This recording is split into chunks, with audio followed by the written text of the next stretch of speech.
Most people think power is about money, stocks, or signatures on a contract.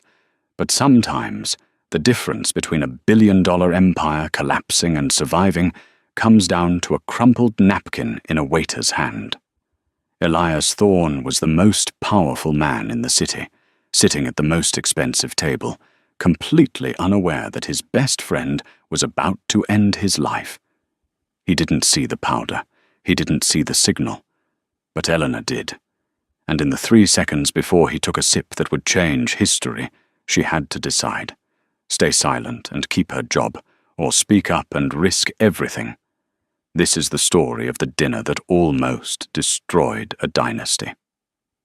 The rain in Seattle didn't wash things clean. It just made the grime slicker. Inside the Gilded Oak, however, the weather was irrelevant.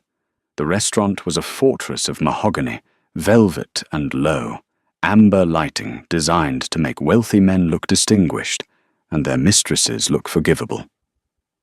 Elena Vance adjusted her apron, feeling the familiar pinch of the fabric against her waist. She had been on her feet for 9 hours. Her lower back throbbed with a dull, rhythmic ache that she had learned to ignore, much like the condescending tones of the clientele. Elena was 32, but under the harsh lights of her bathroom mirror at home, she looked 40.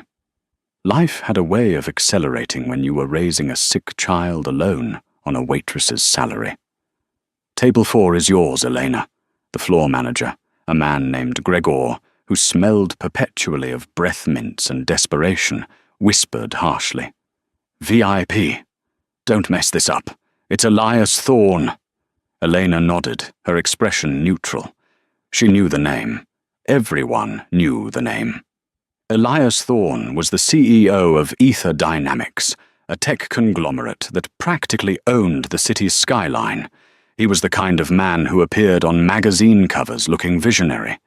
But tonight, as he walked through the heavy double doors, he just looked exhausted. He was tall, wearing a charcoal suit that probably cost more than Elena's car, but his shoulders were slumped. He checked his watch, a Patek Philippe, 3 times before the hostess even took his coat. Elena watched him from the service station, filling water glasses. She had a gift, one she never put on a resume. She noticed things. She noticed that Elias Thorne's hands were shaking slightly. She noticed he wasn't looking at the menu. He was staring at the empty chair across from him with a look of dread. "Sparkling or still?" Elena asked, approaching the table with the silent grace required of high-end service. Elias looked up. His eyes were grey and bloodshot. "Still, and a scotch." "Neat. Make it a double." "Of course, sir." As she walked away, the heavy oak doors swung open again. The energy in the room shifted. If Elias Thorne was a weary king, the man entering now was the hungry wolf at the gate. This was Derek Sterling. Elena recognized him from the business pages too, Elias's CFO and longtime business partner. But in person, the dynamic was visibly predatory. Derek was younger, sharper, his hair gelled back with aggressive precision.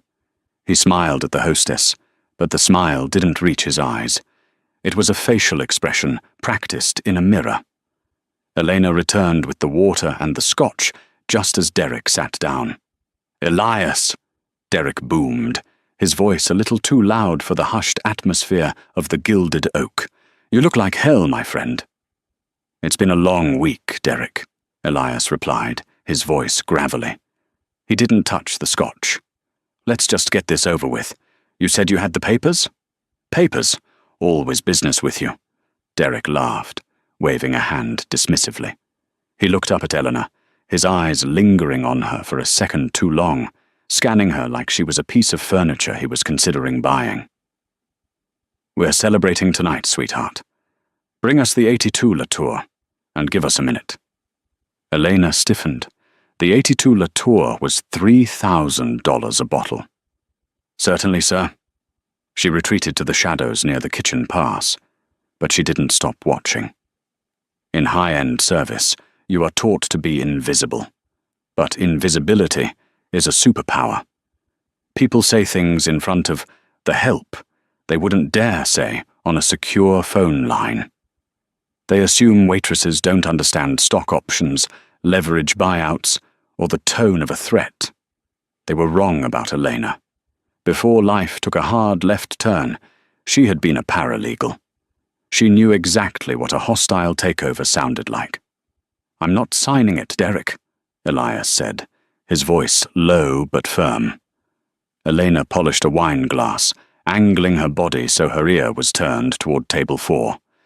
"Don't be sentimental, Elias," Derek purred. He reached into his inner jacket pocket and pulled out a thick envelope. He didn't open it, he just set it on the table like a loaded gun. "The board is ready to oust you. If you sign the merger with Ocular Corp, you walk away with your legacy intact. You get the golden parachute. You retire to Tuscany." "Ocular strips companies for parts," Elias spat. "They'll fire 3,000 people. My people." "Your people?" Derek scoffed. "They are employees, numbers on a spreadsheet. And speaking of numbers, yours are plummeting. You're becoming a liability, old friend. I'm trying to save you from a public humiliation." Elena moved in to pour the wine. The sommelier had opened the bottle, but Derek insisted on taking it. "I'll pour," Derek said, snatching the bottle from the sommelier's hand. "Leave us." It was a breach of protocol, but nobody said no to a man wearing a Rolex Daytona. Elena stepped back, but she hovered. She saw Derek pour Elias's glass. He poured it differently. He shielded the glass with his body, his left hand hovering over the rim for a split second before the red liquid splashed in. It was a clumsy sleight of hand. To anyone else, it looked like he was just being careful not to spill. But Eleanor saw the flash of something white between his fingers. A pill? A powder? Her heart hammered against her ribs. "Don't get involved," a voice in her head screamed. "You need this job. Leo needs his insulin. If you cause a scene and you're wrong, you're fired. You're blacklisted." Derek swirled his own glass, then clinked it against Elias's. "To the future," Derek said, his smile widening. "Drink up, Elias. It's going to be a long night." Elias stared at the glass. The dark red liquid swirled, catching the dim light. He looked defeated. He reached for the stem of the glass. Elena's breath caught in her throat. She was standing 10 feet away. If she moved, she would shatter the invisible wall between servant and master. If she stayed silent, the man who built half the city might not wake up tomorrow. Elias lifted the glass to his lips. Time seems to slow down when a disaster is inevitable. Elena watched the glass rise. She saw the condensation on the crystal. She saw the way Derek's eyes were fixated on Elias's throat, a hungry, intense stare that betrayed his casual posture. Elias paused. He set the glass down. "I need to use the restroom first," Elias sighed, rubbing his temples. "My head is pounding." Derek's face twitched, a microscopic crack in the mask. "Drink first, it'll help the headache. It's a 1982, Elias. You don't let it breathe too long." "In a minute," Elias grunted, pushing his chair back. He stood up, swaying slightly, and walked toward the back of the restaurant. Derek watched him go, his jaw clenched. Once Elias was out of sight, Derek pulled his phone out. He typed something rapidly. Elena saw her opening. She grabbed a pitcher of water and moved toward the table. This was the danger zone. She had to be close enough to see the phone, but not close enough to be noticed. "More water, sir?" she asked, her voice steady despite the adrenaline flooding her veins. Derek didn't even look up. He waved her away with a flick of his wrist. Not now. But he had left the phone, face up on the white tablecloth.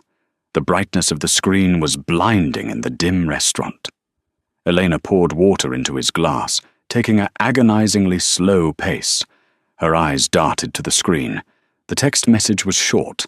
It was from a contact saved as Dr. K. Text. "Takes 20 mins to kick in. Looks like a stroke. No trace. Get the signature before the ambulance comes. Elena nearly dropped the picture. The cold reality of it washed over her. This wasn't just a business deal gone wrong, this was attempted murder. Looks like a stroke. Elias Thorne was 55. High stress. It would be perfectly believable. She finished pouring the water and retreated to the kitchen. Her hands were shaking so bad she had to grip the stainless steel counter. "What's wrong with you?" Gregor, the manager, snapped as he walked by with a plate of sea bass. "Table 4 needs bread. Move it, Elena." "Gregor," Elena whispered, grabbing his arm. "Something is wrong at table 4. The guy, the other one. I think he put something in Mr. Thorne's drink." Gregor stopped. He looked at Elena, then at table 4, then back at Elena with a look of pure disdain. "Are you high?" "That is Derek Sterling. He's the CFO of Ether. You think he's poisoning his boss in the middle of a Michelin star restaurant?" "I saw a text," Elena insisted, her voice rising in panic. "On his phone. It said, 'No trace.'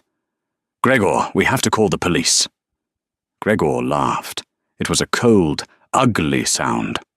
"You listen to me. You're a waitress. You refill water, and you smile. You do not accuse billionaires of murder. If you go back to that table and say one word, you're fired. And I will make sure you never work in this town again. Do you understand? Think about your kid." He knew about Leo. He used it as a weapon. Elena felt tears prick her eyes. She looked out the kitchen window. Elias was walking back from the restroom. He looked paler than before. He sat down. Derek pushed the wine glass toward him again. "Come on," Derek said, his voice carrying over the din of the restaurant. "To old times." Elias picked up the glass. Elena looked around. The other diners were laughing, eating, oblivious. Gregor was glaring at her. She was alone. She grabbed a bread basket. She grabbed a linen napkin. And then she grabbed a pen from her apron pocket. She turned her back to Gregor and scribbled 3 words on the stiff white napkin. The ink bled slightly into the fabric. She folded it, hiding the message inside the folds of the bread basket, tucking it under a warm sourdough roll. She walked back out. "Fresh bread, gentlemen?" Elena asked. Derek looked annoyed. "We didn't ask for bread." "It's complimentary, sir. Chef's specialty," Elena said. She placed the basket directly in front of Elias. She caught Elias's eye. For a second, she dropped the waitress mask. She looked at him with intense, desperate urgency. She tapped the basket twice with her index finger. "Check the bread, sir. It's hot." Elias frowned. He looked at the waitress. He saw something in her eyes. "Fear?" "Thank you," Elias murmured. Derek was impatient. "Elias, the wine." Elias held the glass in his left hand. With his right, he reached into the basket. He felt the napkin. He pulled it out, thinking it was just a napkin. He unfolded it on his lap, below the table edge where Derek couldn't see. Elias looked down. Written in frantic, blue ballpoint ink were the words, "Poison. Do not drink." Elias froze. His heart skipped a beat. He looked up at Eleanor. She was standing at the service station, 10 feet away, watching him. She gave a barely perceptible nod. Then he looked at Derek. Derek, who had been his best friend for 20 years. Derek, who was smiling that shark-like smile. "What's wrong?" Derek asked. "Wine's getting warm." Elias's mind raced. If he accused him now, Derek would deny it. He'd say the waitress was crazy. He'd cause a scene, leave, and try again later. Elias needed proof. He needed to know how deep this went. Elias set the glass down again. "You know," Elias said, his voice surprisingly steady, though his insides were churning. "This toast deserves better than a quick chug. Let's make a real moment of it." "Elias," Derek warned, his patience thinning. "Actually," Elias said, leaning back, I want to propose a toast to you, Derek. To your loyalty. Derek blinked. To my loyalty? Yes. You've stuck by me when stock prices were down, when the press came after me. You're the only one I trust. Elias reached across the table. Let me see that bottle. I want to read the label again. Derek hesitated, then pushed the bottle toward him. It's a Latour, Elias. You know the label. Humor me. Elias took the bottle. He pretended to study it. Then, with a sudden, clumsy motion, he knocked his own wine glass over. The red wine splashed everywhere, all over the white tablecloth, all over the legal papers, and all over Derek's expensive suit. Damn it! Derek jumped up, brushing at his soaked jacket. What the hell, Elias? I am so sorry. Elias feigned horror. My hand slipped. I'm so clumsy tonight. Elena was there in an instant, with towels. I'll clean it up, sir. My papers! Derek shouted, grabbing the soggy contract. The ink is running. It's just a draft, right? Elias said, his eyes hard as flint now. You can print another one. But look at your suit, Derek. You should go to the restroom and clean that up. Derek looked furious. He glared at Elias, then at the ruined wine. Fine. Order another glass. I'll be right back. Derek stormed off toward the restroom. As soon as he was gone, Elias grabbed Elena's wrist. His grip was strong. Who are you? He whispered, harshly. Elena, she whispered back. I saw his text, to a Dr. K. He said it looks like a stroke. He wants you to sign before the ambulance comes. Elias's face went white. The betrayal hit him harder than a bullet. Dr. Koval, that's the company doctor. Sir, you need to leave, Elena said. No, Elias said. A cold fury settled over him. I'm not leaving. I'm going to catch him. But I need your help. Can you swap the glasses? Elena blinked. What? He's going to come back and try again. I need his phone. I need that text message as evidence, or it's just my word against his. Can you get his phone? He took it with him, Elena said. He'll put it down again, Elias said. He's arrogant. He thinks I'm a senile old fool. Elena, listen to me. If you help me, I swear on my life, you will never have to worry about money again. But if he walks out of here, he's going to kill me. Eleanor looked at the kitchen where Gregor was watching. She looked at the door. She looked at Elias Thorne, a man who had everything, begging a waitress for help. I'm in, she whispered. Derek was coming back. Derek Sterling returned from the restroom, looking less like a CFO and more like a prize fighter who had just taken a cheap shot in the first round. His suit jacket was dabbed dry, but a faint purple Rorschach test of wine stain remained on the lapel. His hair, usually helmet perfect, was slightly askew. But it was his eyes that had changed. The pretense of friendship was evaporating, replaced by a cold, calculating impatience. He sat down, not bothering to push his chair in. He checked his watch. Then he checked the door. You're clumsy tonight, Elias, Derek said, his voice devoid of warmth. That's not like you. You used to be the man who could perform open-heart surgery on a quarterly report without spilling a drop of ink. Elias Thorne forced a weak smile. He leaned back in the leather booth, trying to inhabit the role of the fading lion. Age, Derek. It comes for us all. The hands shake. The mind wanders. Maybe you're right. Maybe it is time for Tuscany. Elena stood at the service station, her heart thumping a frantic rhythm against her ribs. She was polishing silverware, but her eyes were locked on table 4. She saw Elias playing the part. He was good. He was selling the defeat. I'm glad you're finally seeing reason, Derek said, relaxing slightly. He reached into his pocket and pulled out the phone again. He placed it on the table, face up. There it is, Elena thought. The smoking gun. Let's get this done, Derek said, tapping the soggy contract. I'll have my assistant print a fresh copy in the morning, but for now, we can initial the terms on this one. It's legally binding. I need coffee, Elias said suddenly. He rubbed his eyes. I can't focus. The wine went to my head. Just a coffee, Derek. Then I'll sign. Derek sighed, an exaggerated exhalation of annoyance. He waved his hand in the air without looking, the universal gesture of entitlement. Waitress! Gregor, the manager, materialized out of the gloom before Elena could move. He was still fuming from the earlier incident with the bread. He glared at Elena, silently ordering her to stay back, and approached the table himself. Gentlemen, Gregor oozed, is everything to your satisfaction? We need coffee, Derek snapped. 2 espressos. Double.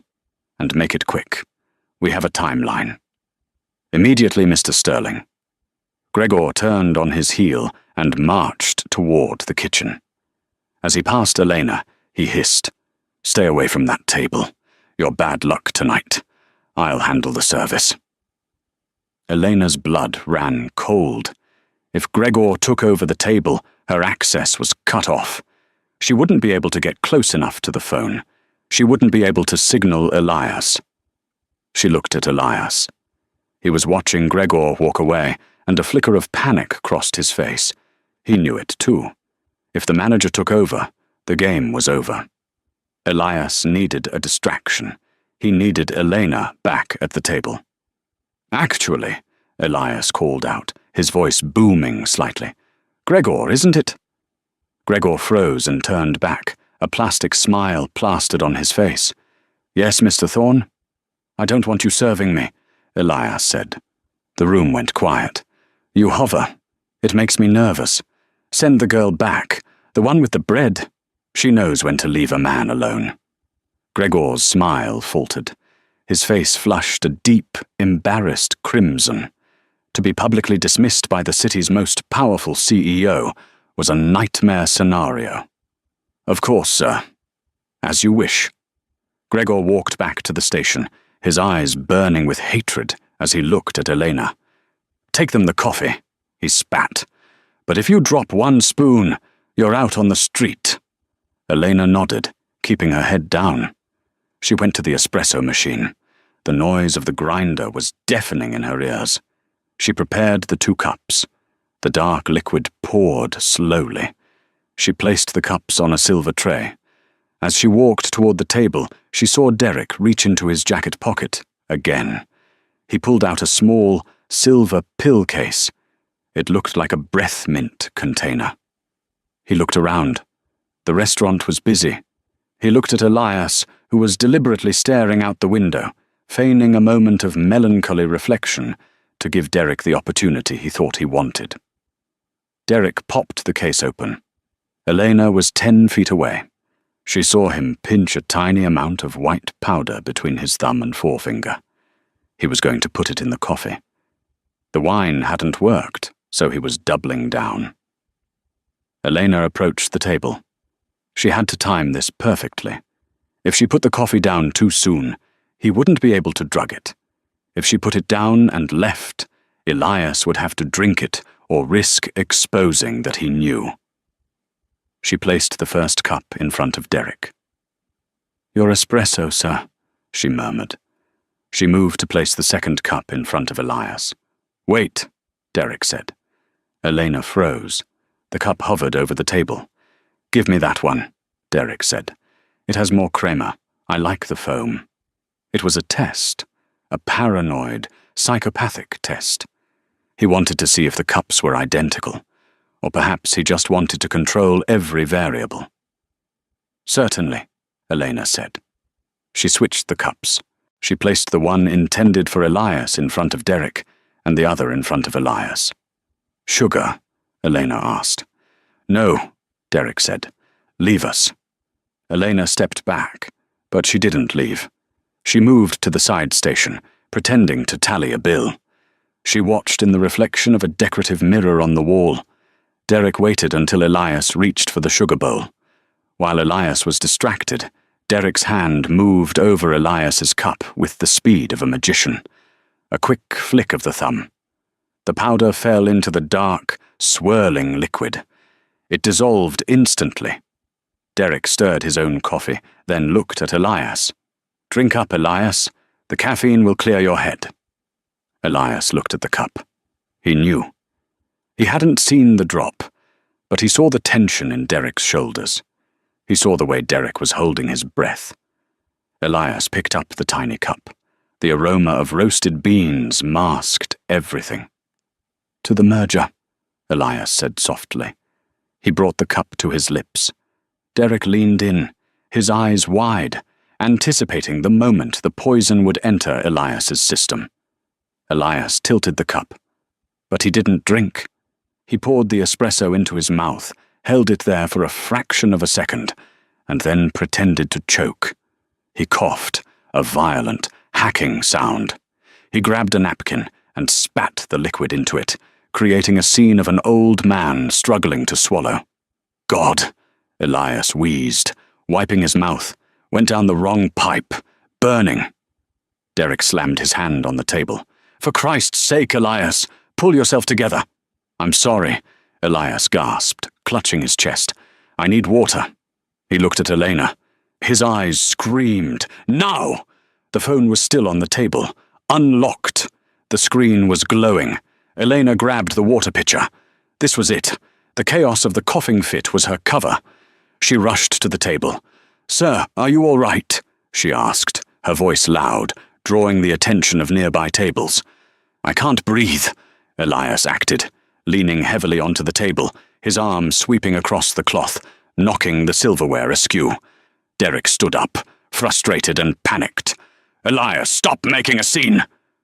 Elias grabbed Derek's lapel with his left hand, pulling him close. "Help me, Derek!" he shouted. Derek tried to pull away. "Let go!" In that tangle of limbs, Elias pulling Derek, Derek pulling back, the space on the table opened up. Elena reached in with the water pitcher in one hand and a folded towel in the other. She pretended to stabilize the table. Under the cover of the towel, her hand shot out like a viper. She grabbed the phone. She slid it under the towel. "I'll get a doctor!" Elena shouted, backing away. She had the phone. It was hot in her hand. Derek pushed Elias back into his seat. "You're fine. Sit down." Derek looked at the table. He looked for his phone to check the time, or perhaps to text Dr. K that the target was making a scene. He blinked. He patted the tablecloth. He lifted his napkin. He looked up. His eyes locked onto Elena's retreating back. "Hey!" Derek shouted. "Waitress!" Elena didn't stop.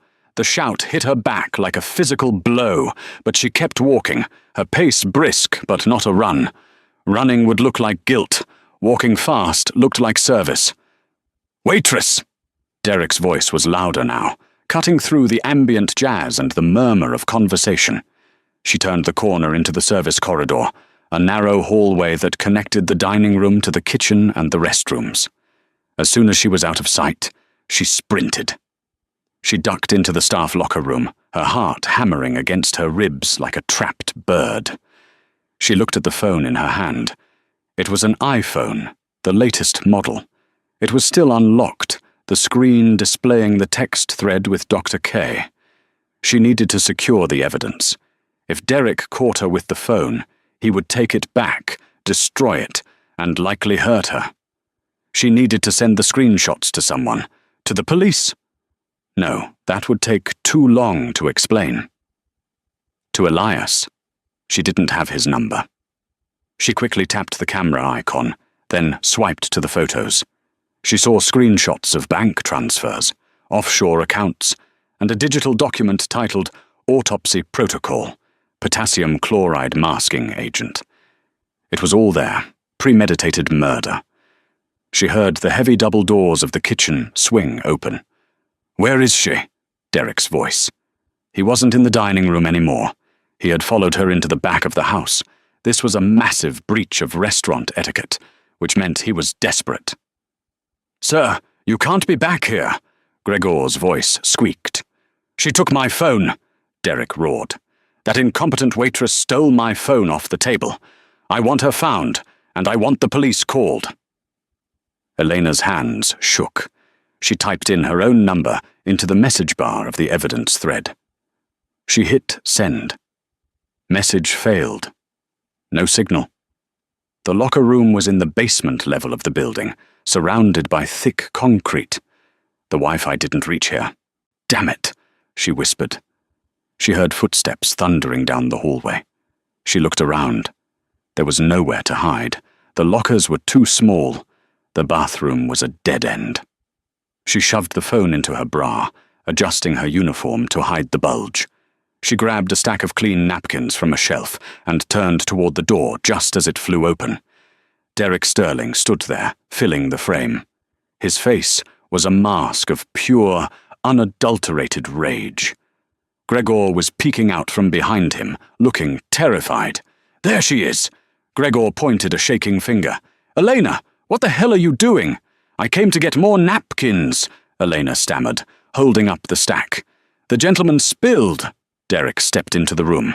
He closed the gap between them in 2 strides. He loomed over her, smelling of expensive cologne and fear. "Give it to me," he said, his voice low and dangerous. "Give you what, sir?" Elena asked, backing up until her spine hit the cold metal of the lockers. "My phone. I saw you take it. Under the towel." Derek extended a hand. "Hand it over, and I won't press charges. I'll just have you fired. Keep it, and I will ruin your life. I will make sure you rot in a cell." "I don't have your phone," Elena lied. She tried to channel the same poker face she used when customers complained about the food. "Maybe it fell on the floor, or under the booth?"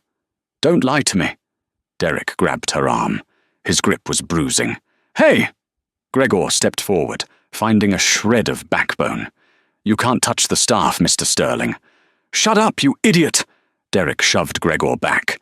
"She's a thief. Search her." "I am not searching her," Gregor shouted.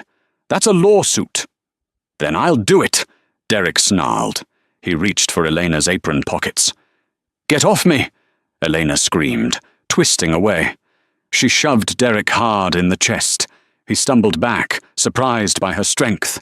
"I'm calling the police!" Gregor yelled, pulling out his own phone. "No!" Derek and Elena shouted in unison, but for different reasons. Derek didn't want the police because of what was on the phone.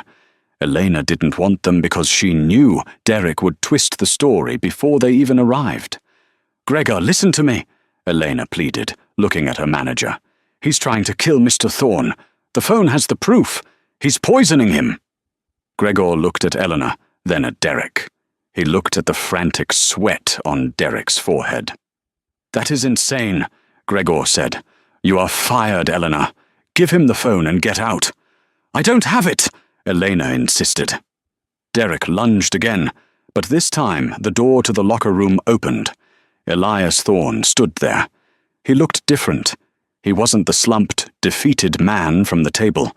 He was standing tall, leaning against the doorframe for support, but his eyes were blazing. He held a steak knife in his right hand, not in a threatening way, but simply holding it, weighing it. "Is there a problem here?" Elias asked. His voice was calm, the voice of a man who controlled boardrooms. Derek froze. He spun around. "Elias, your waitress is a thief. She stole my property." "Did she?" Elias looked at Elena. "Did you steal his phone, Elena?" Elena looked at Elias. She saw the signal in his eyes. "Play along." "No, Mr. Thorne," Elena said. "I didn't." "Well, Derek," Elias said, stepping into the room. "If she says she didn't take it, she didn't take it. Maybe you lost it. You've been very careless tonight. Spilling wine, losing contracts, losing phones." "It has confidential company data on it," Derek shouted. "We can't leave until it's found." "Then we shall search," Elias said. "Gregor, search the dining room. Derek, you check the restroom. Elena, you stay here with me." "I'm not leaving her with you," Derek said, his eyes narrowing. He suspected they were working together now. The paranoia was setting in. "Why not?" Elias smiled coldly. Afraid I'll bore her to death? Or afraid she'll tell me what you've been saying about me?" Derek clenched his jaw. He was trapped. If he physically attacked Elias now, in front of witnesses, it was over. He needed to find the phone, delete the texts, and get out. "Fine," Derek spat. "I'll check the restroom, but if it's not there, I'm searching her myself." Derek stormed out of the locker room. Gregor followed him, eager to be away from the tension. As soon as the door clicked shut, Elias sagged against the lockers. The strength left him. He looked grey. "Do you have it?" he whispered. Elena reached into her shirt and pulled out the warm phone. "Yes, but there's no signal here. I couldn't send the evidence." Elias took the phone. His hands were shaking. He looked at the screen. He scrolled through the texts. He saw the betrayal in black and white. 20 years, Elias muttered, his voice breaking. "I made him a millionaire, and he sells me out for Ocular Corp." "Sir, we have to go," Elena said. "He's going to come back. He's dangerous." "I know," Elias said. He looked at the phone settings. "We need Wi-Fi. Does this place have a network?"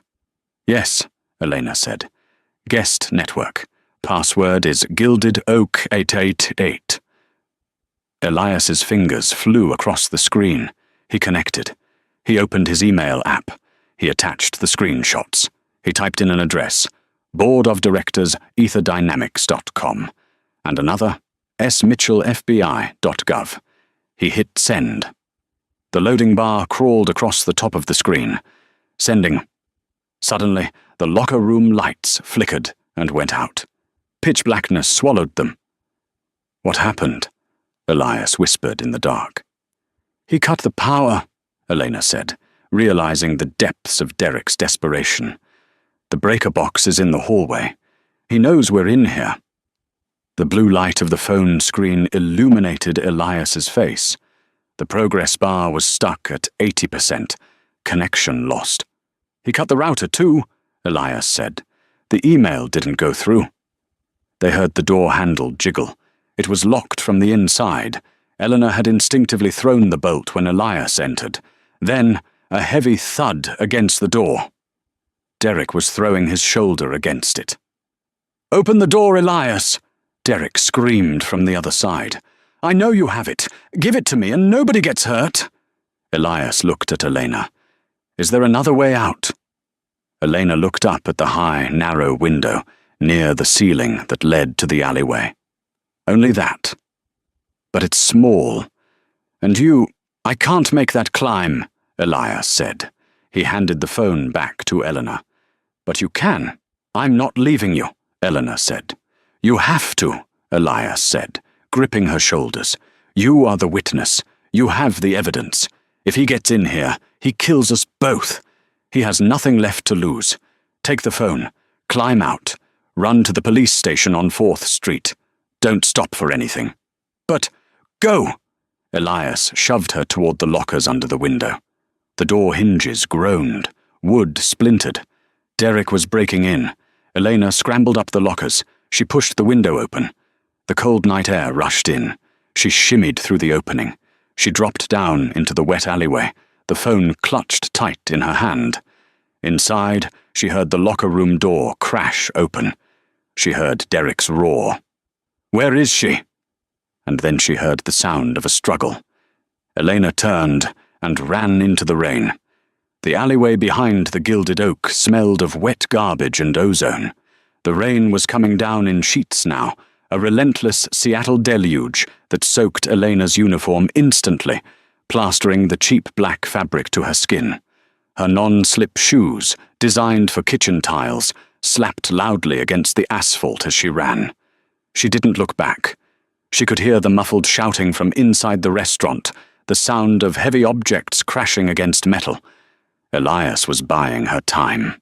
He was an old man, weakened by stress and heart trouble, fighting a man 20 years his junior who was fueled by adrenaline and greed. Elena turned the corner onto 4th Avenue. The city was alive with the blur of headlights and the neon reflection of signs on the wet pavement. She felt exposed, A waitress running in the rain with no coat, clutching a cell phone like a lifeline, was a spectacle.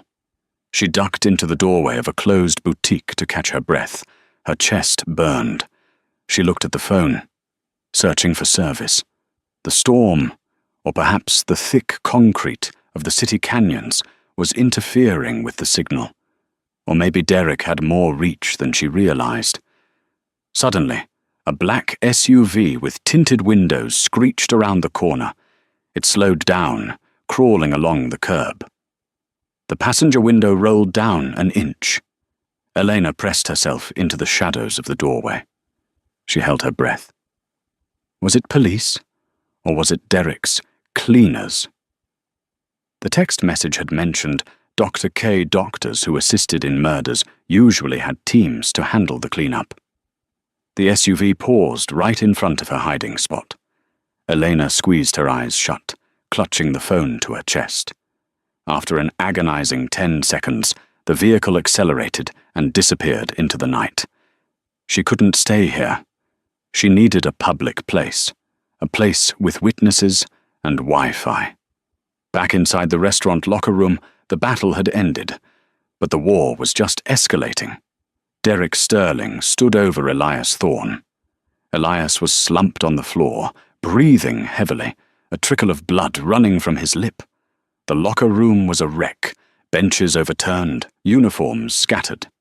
"You're pathetic," Derek panted, straightening his tie.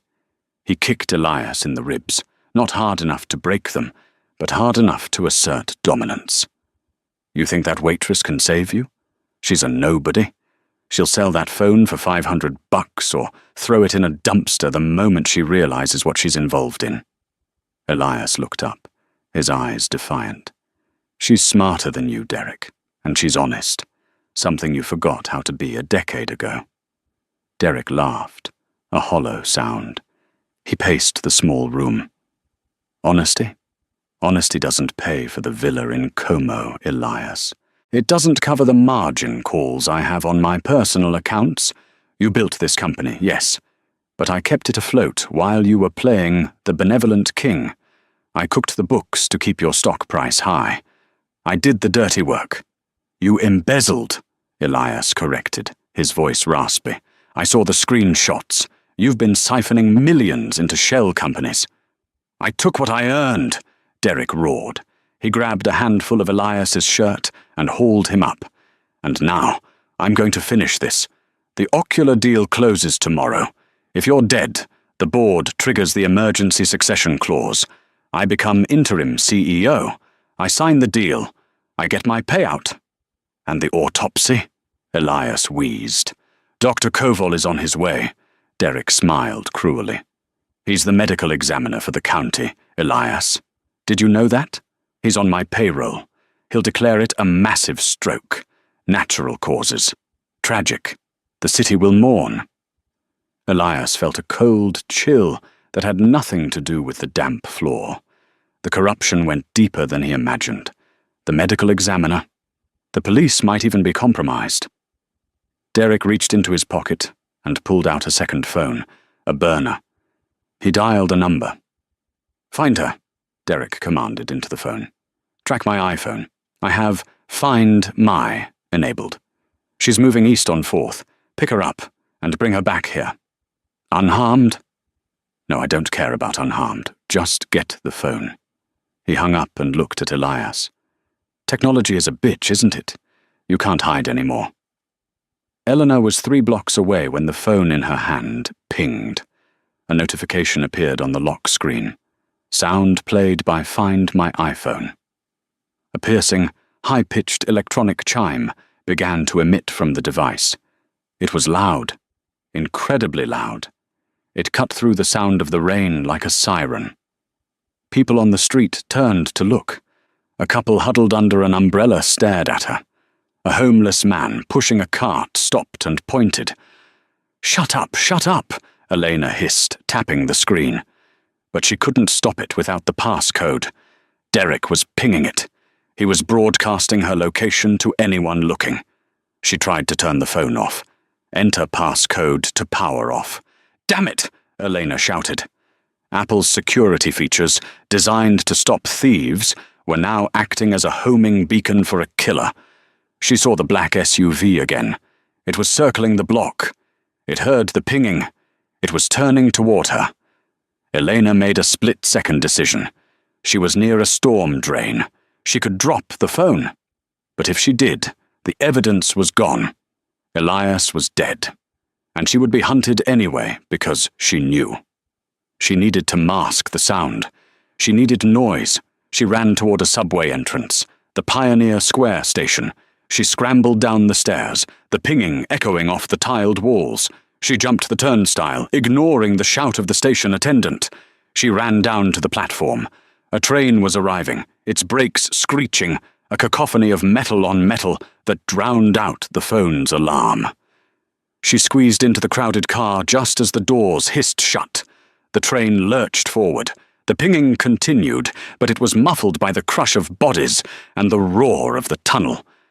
She was safe for the moment, but she was underground. No signal. She still hadn't sent the email. She looked at the phone again. The battery was at 12%, and there was a new notification, a text message, from Home Landline. Elena's blood froze. Derek was texting her from his house? No, from the restaurant. But why did the contact say home?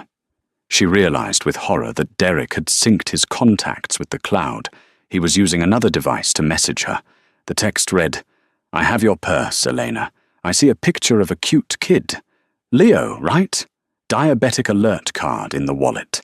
Insulin is expensive. It would be a shame if something happened to his mother tonight. Come back. Bring the phone, and I'll let you both live."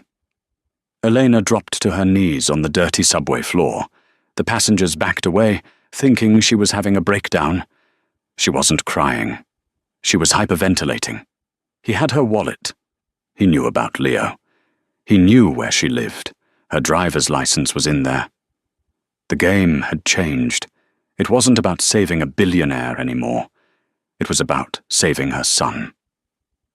The subway car rattled through the dark veins of Seattle, a moving purgatory of flickering lights.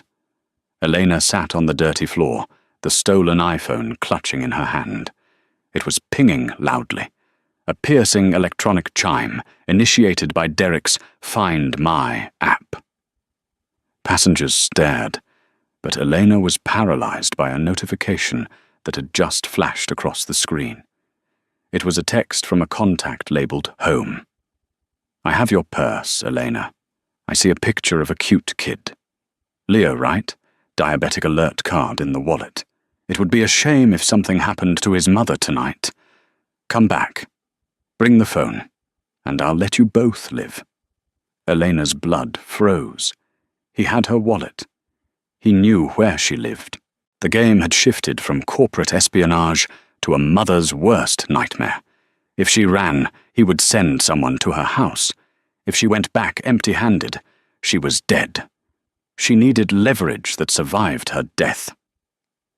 She exited at University Street and sprinted into a 24-hour internet cafe.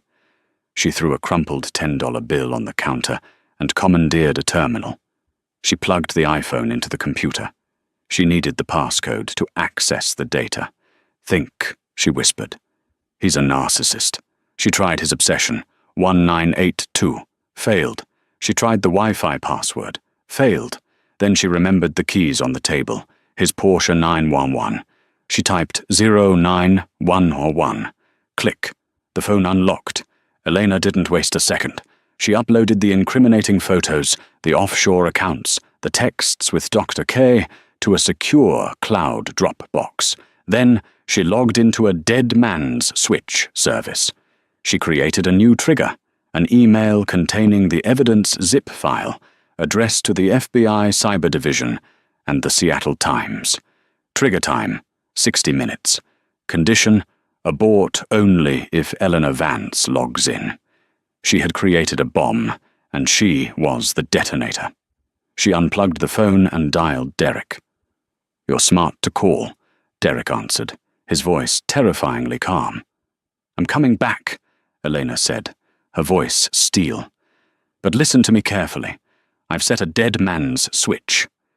The evidence is on a server, set to email the FBI in 58 minutes. The only person who can stop it is me. If I don't walk out of there alive, your life is over." There was a heavy silence. "You're bluffing." "Try me," Elena countered. "I was a paralegal before I was a waitress. Kill me, and the email goes out. Kill Elias, and the email goes out." "Come to the kitchen door," Derek snarled. "Alone." Elena hung up. She bought a cheap, cracked burner phone from a gamer at the next desk for $20. Then she grabbed a serrated steak knife from a dirty tray.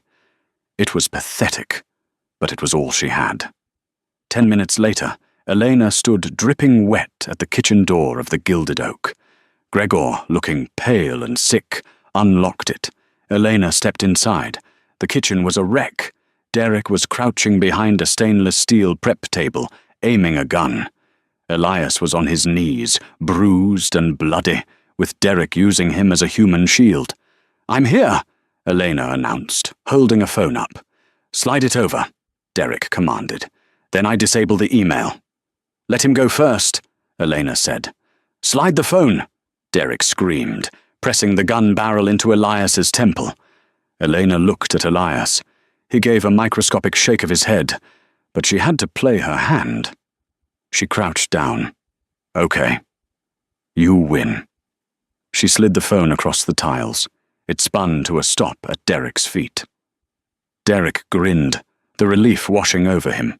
He lowered the gun slightly to grab the device. He looked at the screen. It wasn't his iPhone. It was the cracked Samsung burner. "What is this?" Derek roared. "That," Elena said, her hand reaching for the steak knife in her apron, "is a decoy. The real phone is in a locker at the train station, and the police are already on their way." Derek's eyes widened. He realized he had been played. The time for negotiation was over. He raised the gun, aiming directly at Elena's chest. "Then you die," he whispered. Bang! The gunshot was deafening, a thunderclap in the tiled kitchen, but the bullet didn't find its mark. In the split second before Derek pulled the trigger, Elias had hurled a heavy stainless steel sauté pan. It struck Derek's wrist, jerking the barrel upward. The bullet shattered a fluorescent light fixture, showering the room in sparks and glass.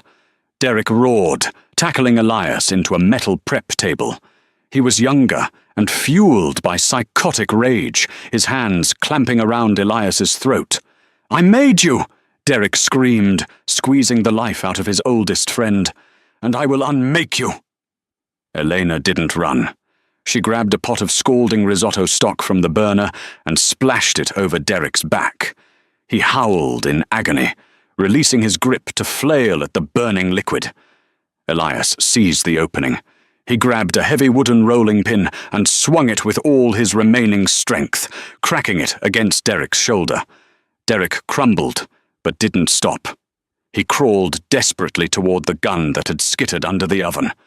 Elena was faster. She scrambled across the wet tiles, kicked Derek hard in the face, and snatched the pistol. She rolled onto her back, leveling the weapon at him. Her hands shook, but her eyes were steel. "Stay down!" Derek froze, blood pouring from his nose. He sneered, "You can't prove anything. It's your word against mine. I have lawyers who will bury you." "Actually," a voice boomed from the alley doorway. "We heard everything." Special Agent Mitchell stepped in, flanked by 4 Seattle police officers with weapons drawn. "I didn't just call the police," Elena said, her voice trembling as the adrenaline crashed. She pulled the cheap burner phone from her apron. "I left the line open. The 911 dispatcher heard the confession, the threat, and the shot." Derek Sterling slumped against the refrigerator, the arrogance draining out of him. The man who thought he was a master of the universe had been checkmated by a waitress he deemed invisible. 3 months later, the morning sun bathed the 41st floor of Ether Dynamics in gold. Elena sat in a plush corner office, wearing a tailored navy blazer, looking unrecognizable from the exhausted woman in the rain. Elias Thorne slid a folder across the mahogany desk. He looked healthy, the grey pallor replaced by a vibrancy he hadn't felt in years. "Director of Corporate Compliance," Elias said. "You'll report directly to the board. Your job is to spot the lies before they become disasters. You see what others miss, Elena. I can't teach that." Elena opened the folder. The salary was life-changing. But Elias wasn't finished. He handed her a smaller envelope. "For Leo," he said softly. "It's a trust. It covers his insulin, his pumps, and university. And Dr. Aris at Johns Hopkins is expecting you both next week for a fully paid consultation." Elena's eyes filled with tears. "Elias, I can't. The job is enough." "You saved my life and 3,000 jobs," Elias replied firmly. "This isn't charity. It's a debt. You walked through fire for a stranger. Now let me carry the water." Eleanor stood and shook his hand. She walked out of the office, past the reception, and to the elevator. She wasn't just a survivor anymore. She was a force. She took out her phone and texted her son. "Pack your bags, Leo. We're going on a trip." In a prison cell miles away, Derek Sterling stared at a blank wall, forever haunted by the one variable he forgot to calculate. The person pouring the water is the one who controls the room. Elena Vance proved that the most powerful person in the room isn't always the one sitting at the head of the table. Derek Sterling lost everything because he forgot a simple truth. The people you treat as invisible are the ones who see everything. He thought he was playing chess, but Elena flipped the board. What would you have done? Would you have stayed silent to keep your job, or risked it all to pass that note? Let me know in the comments below. If this story kept you on the edge of your seat, smash that like button and subscribe for more true life dramas. Until next time, watch who's pouring your wine.